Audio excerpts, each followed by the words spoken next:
Welcome to my PowerPoint about huge minions. So this one is going to be a little bit more informative rather than just my typical, oh, I like this card, oh, I don't like this card, right? And I've broken up the slides in a little bit different way. We're starting with some Demon Hunter cards. While, of course, other classes have large minions, the classes that I've talked about today have some of the most interesting, in my opinion, rather than just being, oh, every class gets one card or something like that. So I've chosen a bunch of Demon Hunter cards. We start with Crixus the Voracious and Bibliomite. Typically, oversetted minions have either a cost or a condition for summoning them. Crixus the Voracious is a 4-mana 7/7 with Battlecry, discard your hand, and Death Rattle, draw 3 cards. That is a huge condition. A huge a huge, cost of discarding your hand to be able to get a 4-mana 7/7. This is typically offset by the fact that Demon Hunter has so much card draw, and the expansion it came out in, it had cards like Magnifying Glaive, and I don't even remember what it's called. There's a 4-mana 5/4 that when you play it, both players draw until they have 5 cards in their hand. So Crixus, yes, it is a big downside, but it's typically, well, not typically because it wasn't that good, but the idea was there. There's also Bibliomite, which is a 2-mana 5/4, Battlecry, choose a card in your hand to shuffle into your deck. Of course, this isn't as bad as discarding a card, but you still lose a card to get Bibliomite. That being said, you have, on average, +2/+2 over the average 2-drop, because the average 2-drop is like a 2/3 or a 3/2, which Bibliomite being a 5/4 is an increase of 2/2 in stats. On the other side, there are cards like Magtheridon Unleashed and Imprisoned Antian that are dormant minions. Dormant is a pretty big condition to put on a minion because, especially for these kind of ones, they're dormant for 2 turns after they are played. That means that they don't get their stats instantly. These 2 cards, however, unlike a lot of dormant minions, do have effects additionally to just being big in stats. Magtheridon Unleashed is an 8-mana 12/12 mech demon with dormant for 2 turns. While dormant, deal 3 damage to all enemies at the end of your turn. The main use case of Magtheridon is not the fact that it's a big stat stick, it's actually just really good off of Window Shopper, because Window Shopper is a 5-mana 6/5, miniaturize, Battlecry, discover a random demon, set its cost and stats to this minions. So if you get, with Magtheridon, you can get it way cheaper, and it's really good. It was like the best deck in early Wisbang's Workshop for a reason. There's Imprisoned Antian, which is a 5-mana 10/6 demon. It used to be 4 mana, I want to say. I might be wrong. I think I might be wrong on that. Anyway, dormant for 2 turns. When this awakens, deal 10 damage randomly split among all enemies. While these are big overstatted minions, the effect is really just being dormant, right? And after they awaken, they're big stat bombs that your opponent kind of has to deal with. Or, I mean, I'm going to be honest with you, I don't think most people want to take a 12 attack minion to the dome. I don't think they do. Of course, they are a lot slower because they are dormant. They can't interact with the board instantly. I guess Magtheridon can, but most other dormant minions can't. And it's more interesting that way. I'm going to be honest. I think that dormant is a cool mechanic. It allows you to do this. You're allowed to be able to print overstated minions that can't affect the board right away. It's hard to make this effect work. Most cards that are dormant are kind of terrible. Most of them are. So a lot of them were a lot better when they were in Standard, like there's Imprisoned Felmaw in Hunter, which is a 2-mana 5/4 with dormant for 2 turns. When this awakens, attack a random enemy. That card is awesome. It's called Face Maw for a reason, but yeah. Speaking of Hunter, sometimes being a large minion is beneficial. You actually get to use those stats. A lot of large minions have Rush, or in the case of something like Wild Bloodstinger, forces a minion to attack it. We start with Mr. Mukla, which is a 6-mana 10/10 beast with a Rush. Battlecry, fill your opponent's hand with bananas. That is technically a downside, filling your opponent's hand with bananas. That does give them cards.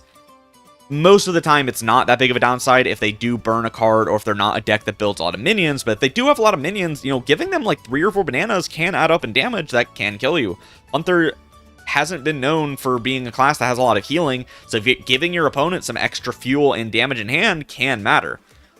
I mean, we're obviously going to ignore the fact that they print Hollow Hound, but that card, that's a dual class card. Catch of the Day is another interesting case of a card that's, overstated and has a condition. It is a 1-mana 3/3 beast with Rush, and Battlecry, summon a 2/1 worm for your opponent.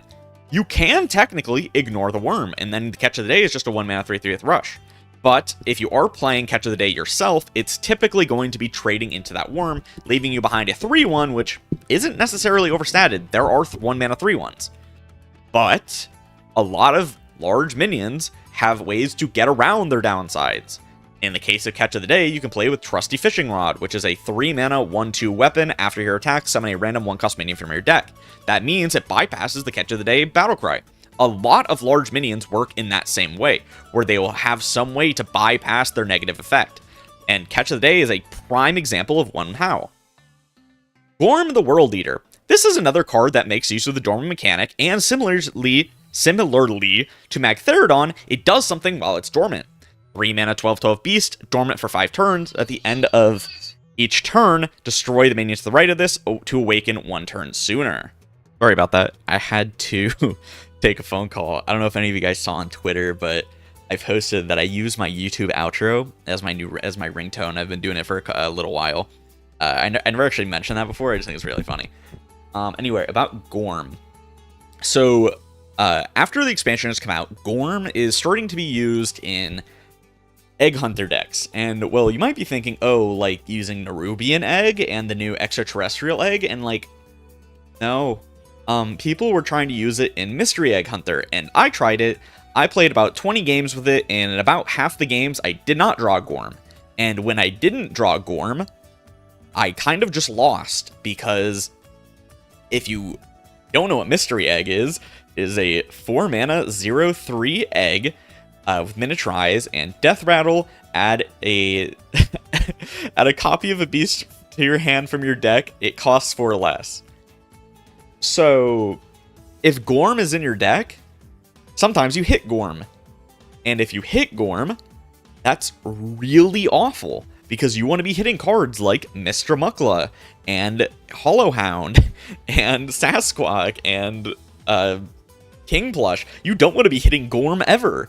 In fact, I had to cut Gorm from my deck because I was hitting it so consistently in my Mystery Egg that I was just losing games because of it.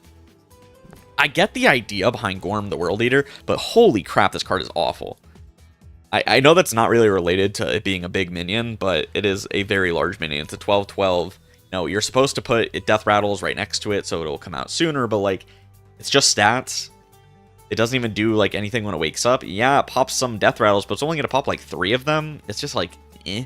Technically, if you time it correctly so that Gorm awakens on or at the end of your turn, like rather the start of your turn, it technically can attack the next turn, which is nice, but it's a little awkward to time it sometimes. You have to like let it tick down on a single turn on its own. I don't remember how I did it. It's awkward, but you can do it.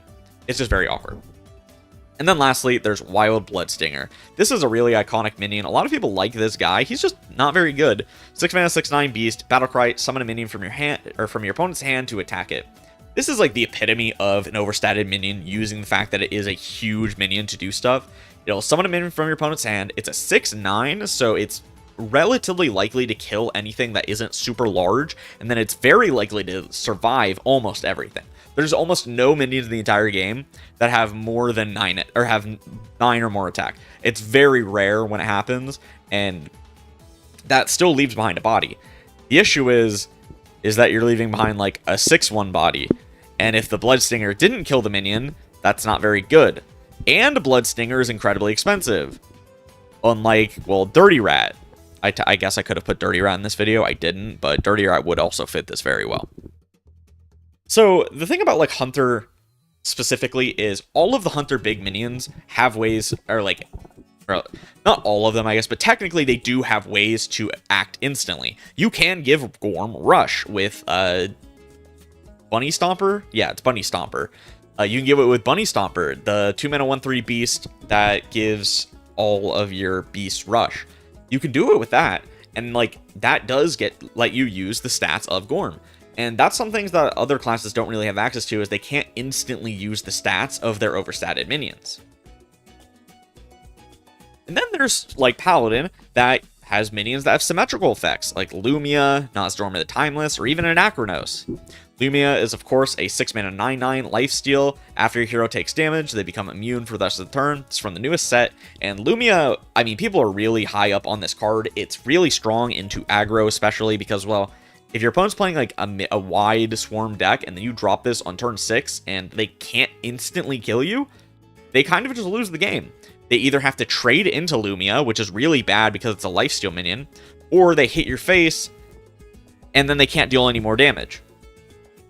Yeah, 6 mana is a bit to ask for, in my opinion, in some matchups, but there's cards like Seashell that exist, which will discount your next Paladin card by 2. I mean, it's your next card, not non-rogue card, but it's a Paladin card. So yeah, like, that's really, really good. I mean, Lumia is just absurd into aggro. It just really is. Aggro in Standard currently is, like, not that great. There's, like, Pirate Demon Hunter, and that's kind of it. So, I mean, we're not going to know the full, like, extent of Lumia until sometime next year. But right now, I mean, it's a really good stopgap into your opponent playing, like, a bunch of minions, even at that. Because either they kill Lumia, or you just don't take any damage, and then you get to get incredible value from, like, your Librams, or, well, whatever Paladin's doing in Standard right now. I'm going to be honest, I don't really care right now. Who cares about Paladin? Nozdormu the Timeless is a 4 mana 8/8 dragon with battle cry set each player's to 10 mana crystals. So yeah, it's really, really overstated. It's a 4 mana 8/8 even. I think this is like one of the most overstated minions in the entire game. And it ramps you. Yeah, but it also ramps your opponent. The thing is if Nozdormu the Timeless wasn't an 8/8, it would be so much worse. This is something that I was talking about on Twitter the other day with Ticketus. So Ticketus is also a 6 mana 8/8. I think if Ticketus was a 6 mana 6/6 or 6/6, it would have been like significantly worse than it was. And Ticketus already wasn't that great of a card. Yeah, it saw play in a real deck, but people really overhyped how strong Ticketus was. It really wasn't that good, I'm gonna be honest with you. So being like an 8/8 body when you're doing this like gigantic negative tempo play, this is like the lowest tempo play you can possibly make in the entire game, is to ramp your opponent. Because they get the mana right before you do. Yeah, your deck is more tailored to using the high mana cost, which is almost always better. But there are some decks that are also tailored to having high mana costs. Druid. So sometimes, you know, ramping your opponent is really bad. You can also actually use Nozdormu to de-ramp your opponent if they're above 10 mana crystals with, like, Guff, and that actually does matter sometimes. It's not common, and it doesn't happen very often, but it is something you can do for people that didn't know. But yeah, Nozdormu, the thing is like Lumia, it's a symmetrical effect. Both of their effects affect both characters. You technically are at a downside with Lumia because you can only deal so much damage to your opponent a turn. If you just buff one minion, namely Lumia, up really high, I mean, that's not that big of a deal. Like, if you're playing Libram Paladin, you put all your Librams on Lumia so that you can just hit face with Lumia, and that's pretty good. But it still is a symmetrical effect. There's Anachronos, which is a 7 mana 8/8 dragon, battlecry, send all other minions 2 turns in the future. Yeah, it's not gigantically overstated, I will be honest with you. It's only like +1/+1 over average, but it still is overstated, and it is still a symmetrical effect. A very powerful symmetrical effect that is definitely in your favor, but you are still poofing away your own minions for 2 turns. If you don't control your board properly, you will lose those minions. And I mean, I just wanted to talk about Anachronos. I really like this card. It's one of the most interesting removal cards they've ever made in the entire, ever. I just like Anachronos. He's really cool. I think that it's really interesting that, 2 of the best Paladin legendaries are both, just big dragons that don't even, I mean, they're just solid cards. I don't know. I'm sorry. Sometimes I just like to talk about cards because I like to talk about them, okay?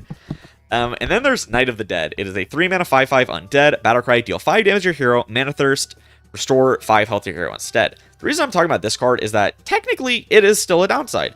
Deal 5 damage to your hero is technically a downside, but you're in Paladin, and Paladin has a lot of healing. Paladin sometimes has so much healing that it can't even use it all. And, well, taking 5 damage is not that big of a deal when you can just heal it off instantly.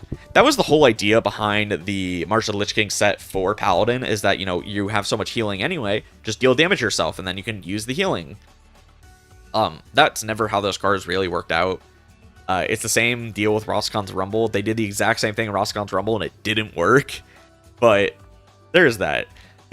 There's also the fact that Night of the Dead has an upside when you play it later in the game. The Mana Thirst will heal you instead. That's really insignificant, don't get me wrong, but it's similar to the fact that, like, Nozdormu is overstated in the same way that Night of the Dead is, because, well, that effect isn't that good late game, but you're still getting a 3-mana 5/5 for it, right?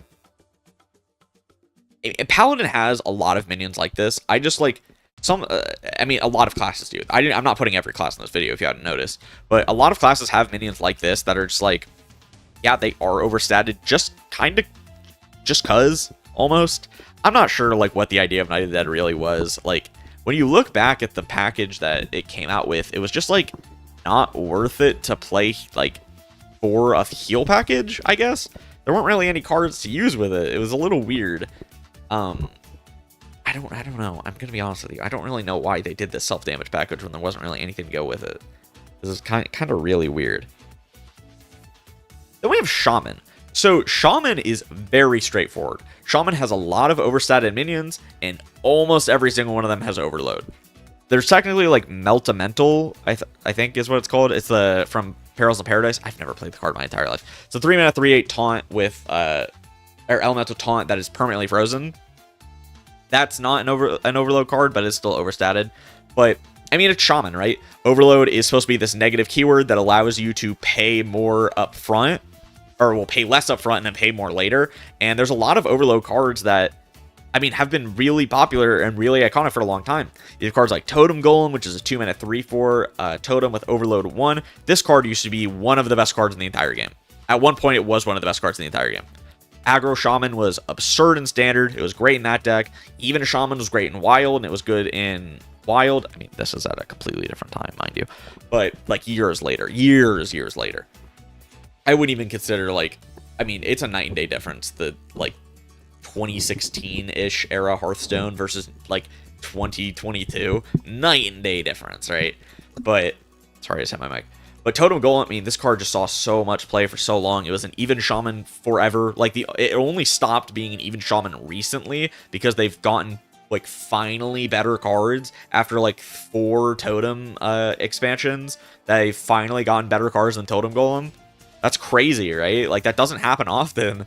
Usually, I mean, Totem Golem was good in even shaman for, like, 4 years. Like, genuinely. It was awesome, amazing in that deck. It's just so powerful to play on, too. It's a 2-mana 3/4, and then you played a totem the turn before, and then you had all the synergies from being totems. And then, you know, after a while, when your card quality gets better, Overload gets a lot worse, so that you can't really run it anymore. Flamewreath Faceless is a super iconic minion. It's the 4-mana 7/7. It has Overload 2. It used to be really good in an aggro shaman that made use of a lot of Overload with your Tunnel Trog. So Flamewreath Faceless, I mean, fit perfectly. I genuinely believe a 4-mana 7/7 no text would be good today. So 4-mana 7/7 with not necessarily an upside, but it did buff your Tunnel Trog. Yeah, you can only imagine how good that was in 2016, right? It was absurd. It was insane how powerful it was. There's a lot of cards that have come out recently that do have, like, an overstated effect and overload. And, I mean, a great example is Minecart Cruiser. 3-mana 4/5 elemental, rush, overload 2. Battlecry, if you've played an elemental last turn, don't overload. It's 1/1 stats over average, but it has rush, and it has a way to negate its overload. So it has such a high upfront overload in the first place to, well, make up for that. It's overstated and has rush. This minion is incredible. It's so strong in Elemental Shaman and Standard. I think Elemental Shaman and Wild probably can't run it because it's just better cards if you were to play an Elemental Shaman and Wild. But it's still really good. I mean, in Standard, right? And it does exactly what you want. It's an overstated rush minion with effectively no downside if you play around it. That's amazing, right? It's a very well-designed card, and it does exactly what the job it needs to. It helps you fight for board super well. It can pressure board incredibly well, and in a pinch, if you didn't have an elemental, you can still play it. It's not like it's Battlecry to gain stats and rush. It's Battlecry to lose the overload, which still makes use of the fact that overload can be negated. You can just ignore overload if it's like your last turn of the game. Overload doesn't matter. Or, you know, there are cards that remove overload, like Pebbly Page or Overdraft. Heavily Page is a 2-mana 2/1 elemental Battlecry, draw an overload card. You can't overload this turn. And then Overdraft is a 1-mana tradable spell, deal damage equal to your overload, refresh or remove or unlock your overloaded mana crystals. That's the term, unlock. I mean, those cards are good. Those are good cards too. Removing overload is a huge thing, especially to cheat out minions. Like, that's why overload is such a good mechanic when you have cards that can negate it, and when you can't, well, overload is really bad. And then there's Novice Zapper. It's a 1-mana 3/2 with spell damage +1 and overload. I mean, Novice Zapper is probably, I would make a genuine argument, it's one of the best overload minions ever. And it fits the exact theme of this video very well. It's overstated, and it has a strong effect. Yes, technically, if you just win the game, you play an overload card, like Novice Zapper, you won't technically overload, and that's kind of the actual use case of Novice Zapper, and since that's the case, its stats don't really matter. But I think if Novice Zapper was just actually just a 1-mana 2/3 instead of a 3/2, it might just be, it would be so much better. It'd be so much better. You could actually play it like to play, but you can't really play it just to get out that often. I'm going to be honest with you. I think that Shaman does overstated minions very well because of overload. It has a built-in class mechanic that lets you build around overload minions in a way that, well, other classes kind of don't. Like, Warlock is probably the next best that has a way to make overstated minions work. Or Death Knight. I guess Death Knight would as well because of corpse costs. But, I mean, like, yeah. There's a reason that two of the, like, Totem Golem and Flame Wreath Faceless are such iconic minions. When you see your opponent drop an overstated minion on, like, an early turn, it hurts. It viscerally hurts you to see your opponent play a giant minion. And, I mean, can you... Dude, I keep getting balls. It makes a lot of sense, right? That, like, you would remember these cards so well because, like, if you get dropped, you can't deal with it. You're taking a lot of damage. And then there's Warlock. Some classes basically don't have negatives to their overstated minions. I mean, let's look at Warlock for a second. Malefic Rook. It's a 3-mana 5/6 demon. Battlecry, attack your hero. Okay, well, if you're playing cards like, it's called Imprisoned Horror, I think it's called. I might be wrong. It's a 9-mana 4/4 with cost 1 less for each damage you've taken on your turns. This is effectively reduce that by 5 damage. Flame Imp, 1-mana 3/2 demon. Battlecry, deal 3 damage to your hero. This card's been, I mean, this has been one of the best Warlock cards in Standard forever, by the way. I mean, I've talked about it a million times. Flame Imp is actually one of the best cards of all time. It's seen play forever. It's been in the game since 2014. It's been amazing. So many decks. Anyway, the deal 3 damage to your hero, it's overstated by, like, I mean, it's only like one stat above overstated because they've kind of started printing, 3 1s recently. They didn't used to print 3 1s. They would print 1 3s, but never 3 1s. And then they started printing a couple recently. But with Flame Imp, again, it reduces your cards by 3. It also, if you have the quest line, it would buff the quest line. In Wild, you don't do that anymore, but in Standard, that was a real thing. I mean, like, dealing damage to your hero as a downside isn't really a downside. Same with, like, discarding cards, right? Discarding cards as a quote-unquote downside isn't really a downside for Warlock because they have cards that love to be discarded. I didn't put any of the discard cards like that on here today because, well, it's not really in Standard, so it's not really as topical for people that are, like, in Standard as something like Malefic Rook, and I obviously gotta talk about Flame Imp, bro. But then you have cards like Infernal, which I guess technically if you play Infernal at full life, it's such a huge downside. You take 15 damage.